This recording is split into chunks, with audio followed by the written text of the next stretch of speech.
Okay, so my initial plan was I was going to come in with a hole saw and hit the corners, and you know, if you ever used one of these, you know it's a real pain in the butt.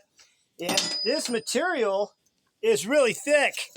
I'm real surprised. It's not an eighth of an inch, but just under that, probably 060.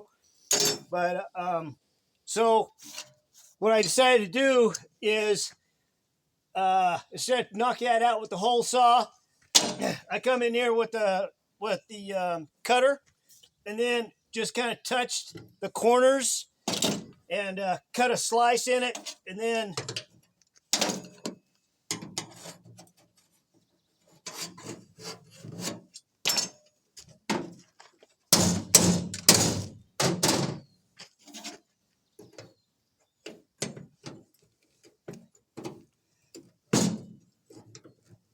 I don't want to pry on that material because I'm afraid I'll bend it.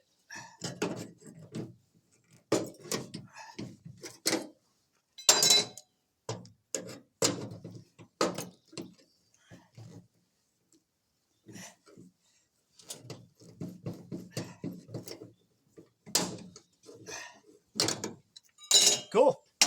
I'm happy with that. Pretty fast. And then I'll come in here with this guy and dress all those up. So, oh yeah, it's going to fit perfect. Perfect. So it fits right in up to this rib inside there. So that presses in. That will push out the rubber grommet and seal it. Then the light, it goes inside, presses in, and it actually locks in back behind the sheet metal. Back behind the sheet metal. Back behind the sheet metal, for those of you that are really slow. Behind the sheet metal.